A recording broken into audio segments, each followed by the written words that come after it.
I was a kid when I started inventing, as far as I can consciously remember. I grew up on a farm. We didn't have any money or tools, so if there was something broken around, like my bike, for example, that I wanted to fix, I pretty much had to solve the problem with whatever we had laying around. And as a kid, you're coming up with ideas, I believe we're all innately problem solvers, and that inventing is our birthright as people. We all want to create something, solve a problem, get something done.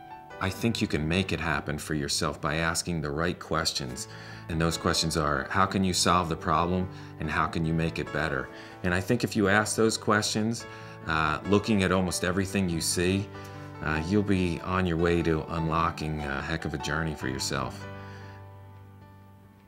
One day I got a phone call from one of my friends, and she said, let's go to lunch. I want to ask you about something. So we went to lunch, and in the middle of lunch, she pulled out the most colorful envelope I'd ever seen. And she said, can I sell these? And as I looked through the envelopes, I saw that they were full of copyrighted images and trademarked stuff, and like Disney characters and whatnot. And I said, well, you really can't market this type of thing until you get a license. As she was putting the envelope away, she said, that's okay. It takes me forever to make one anyway. And in that split second, I saw the shape pop into my mind, which came to be the Kreate-a-lope Envelope Maker. And after I left lunch, I couldn't let that idea go. It just kept haunting me. And so I cut the first one out of cardboard just to see what it was like. All their responses after I would demonstrate it were the same. It was jaw-dropping, and they'd say, you're gonna make $1 million off that thing. And I took it in stride. I didn't know the first thing about retail, so I was just like, yeah, I got something, but I don't know what I'm gonna do with it. And when I read this article about these guys that brought product to QVC, I thought, maybe there's something to this. Let me call these guys up. A week later, I was sitting in front of 2 buyers.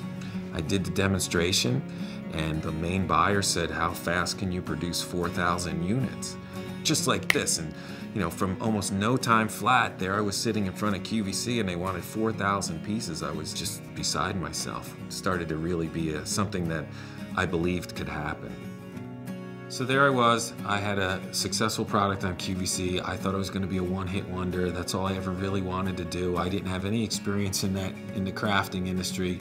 And then my buyer approached me one day on the set at QVC, and she said, so what else do you have? I went home and I started trying to find another idea.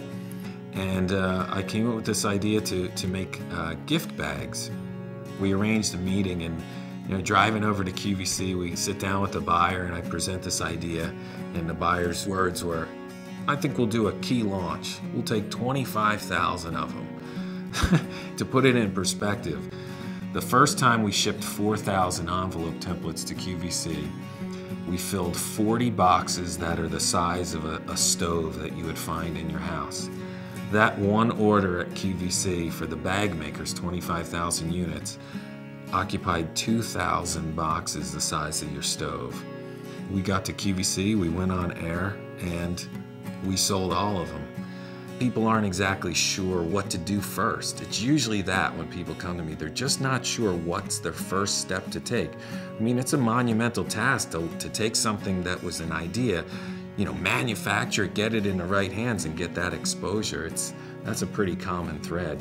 The one thing I would do the same for sure is I would go right after television, just like I had, as fast as possible, because it cut right to the chase to give me the biggest exposure for the smallest amount of outlay to get my product in front of a lot of people. So if you have a successful product, you can get in a consumer's eye straight away, very quickly through television.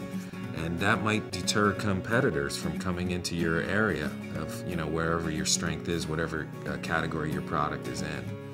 I'm a really big proponent of moving first and fastest to the marketplace. You can literally brand your idea, put it in the minds and hearts of people as the one. They won't want a replacement if it's something that's special. I've come to realize that when you have a passion for something, when you're given a gift of an idea that can help yourself and help others and really deserves to be out there, that you absolutely must pursue it. Just don't give up. Just keep moving forward and trust your instincts.